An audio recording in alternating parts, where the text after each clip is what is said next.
जंगल में तेज हवाएं चल रही थी। रानो चिड़िया का पुराना घोंसला तिनका तिनका होकर बिखर रहा था। रानो की सास एक डाल पर बैठी गुस्से में पैर पटक रही थी। अरे ओ कलमुही, बैठे बैठे क्या मेरा मुंह देख रही है? देख नहीं रही हवा का झोंका आया तो ये बची खुची छत भी उड़ जाएगी। जब से तू इस घर में आई है मेरे बेटे को निगल गई। भारी बारिश क्या आई, मेरा कमाऊ बेटा ही चला गया। तू तो पनौती है, पनौती। माँ जी, ऐसा मत कहिए। जी जीते जी चले गए, इसमें मेरा क्या कसूर? मैं तो दिन रात आपकी और बच्चों की सेवा में लगी रहती हूँ। जबान मत लड़ा, कामचोर कहीं की। जाकर बच्चों के लिए दाना ढूंढ। सुबह से तिनका भर अनाज नहीं आया घर में। तभी रानो के दो छोटे बच्चे गुड़िया और कुकू रोते हुए रानो के पास आते हैं। माँ, भूख लगी है माँ, पेट में चूहे कूद रहे हैं। हाँ माँ, कल रात से पानी के अलावा कुछ नहीं मिला, कुछ खाने को दो ना माँ। मेरे बच्चे, मेरी जान, तुम रो मत। माँ अभी जाती है, तुम्हारे लिए मीठे मीठे दाने लेकर आएगी। आई बड़ी लाड लड़ाने वाली। दाना तो ऐसे लाएगी जैसे इसके बाप का गोदाम भरा हो जंगल में। तभी एक जोरदार तूफान आता है और उनका घोंसला पूरी तरह टूटकर जमीन पर गिर जाता है। लो, छा गई काली घटा, टूट गया आशियाना। अब भुगत अपनी किस्मत का रोना धोना। रानो रोती हुई घने जंगल की तरफ उड़ जाती है। बारिश का मौसम सिर पर था, इसलिए सभी पक्षियों ने पहले ही दाना छुपा लिया था। रानो को कहीं एक दाना भी नहीं मिलता। थक हार कर वो एक नदी के किनारे बैठ जाती है। हे भगवान, मैं खुद भूखी रह सकती हूँ, पर अपने मासूम बच्चों को तड़पता कैसे देखूँ? मेरी सास के ताने तो मैं सह लूँ, पर बच्चों की भूख कैसे सहूँ? तभी रानो की नज़र नदी के किनारे रेत पर पड़ती है। वहाँ एक खूबसूरत सुनहरी मछली पानी से बाहर तड़प रही थी। बचाओ, कोई मुझे पानी में डालो, मैं बिना पानी के मर जाऊंगी, कोई मदद करो। अरे, ये बेचारी मछली तो धूप में तड़प रही है, मुझे इसकी मदद करनी चाहिए। रानो बिना देर किए अपनी चोंच से उस भारी सुनहरी मछली को धीरे धीरे घसीटकर नदी के गहरे पानी में धकेल देती है।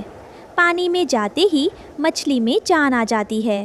तुम्हारा बहुत बहुत धन्यवाद प्यारी चिड़िया, तुमने आज मेरी जान बचाई है। तुम खुद इतनी उदास क्यों हो? तुम्हारी आंखों में तो दुखों का समंदर बह रहा है। क्या बताऊं मछली बहन, तूफान ने मेरा घर उजाड़ दिया। बच्चे भूख से बेहाल है और मेरे पास ना रहने को छत है, ना खाने को दाना। तुम बहुत दयालु हो रानो। जो दूसरों का दर्द समझता है, भगवान उसका दर्द कभी रहने नहीं देता। ये लो, मेरी तरफ से एक जादुई तोहफा। मछली पानी में डुबकी लगाती है और चोंच में एक चमकता हुआ जादुई मोती लेकर बाहर आती है। ये जादुई मोती नहीं, तेरी अच्छाई का फल है।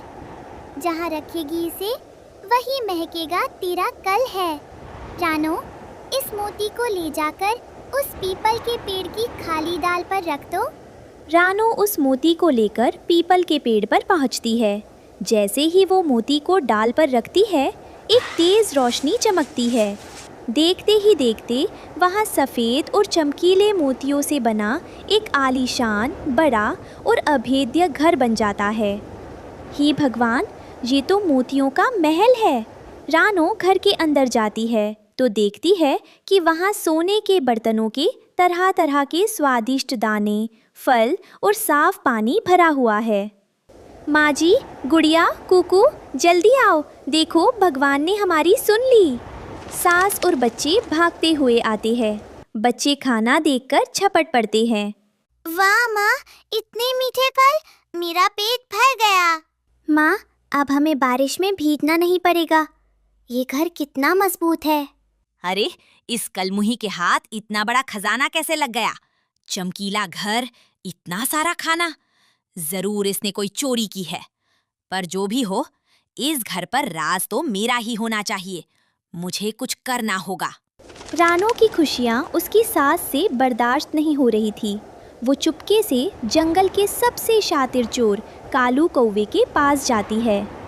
राम राम कालू भाई, एक काम है तुमसे। अगर कर दिया तो जिंदगी भर बैठ कर खाओगे। काव काव, बोलो बुढ़िया माई। कालू कौवा पैसों और खाने के लिए किसी की भी गर्दन मरोड़ सकता है। क्या काम है?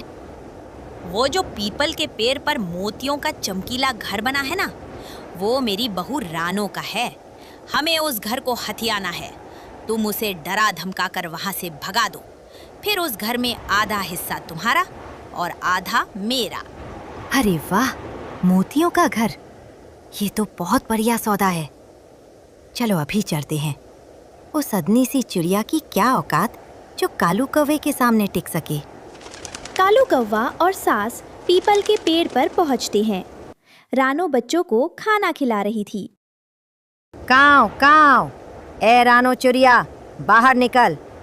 ये पेड़ और ये घर आज से मेरा है। अगर अपनी और अपने बच्चों की जान प्यारी है तो अभी के अभी यहाँ से भाग जा। कालू भाई, आप ये क्या कह रहे हैं? ये घर मुझे नदी की सुनहरी मछली ने दिया है। मैं यहाँ से कहीं नहीं जाऊंगी। झूठ बोलती है ये। कालू भाई, मारो इसे। ये चुड़ैल मेरे बेटे को खा गई। अब इस घर को अकेले हड़पना चाहती है। माँ जी, आपने मेरे साथ ऐसा धोखा किया। मैंने हमेशा आपको अपनी माँ माना। चुप कर, अब देख मेरा वार। जैसे ही कालू कौवा रानो पर हमला करने के लिए आगे बढ़ता है, जादुई मोती का घर अचानक तेजी से चमकने लगता है। घर के दरवाजे से एक जादुई रोशनी की किरण निकलती है और कालू कौवे को हवा में उड़ा देती है। अरे बाप रे, ये क्या जादू है? मेरी पंख जल रहे हैं। बचाओ बचाओ!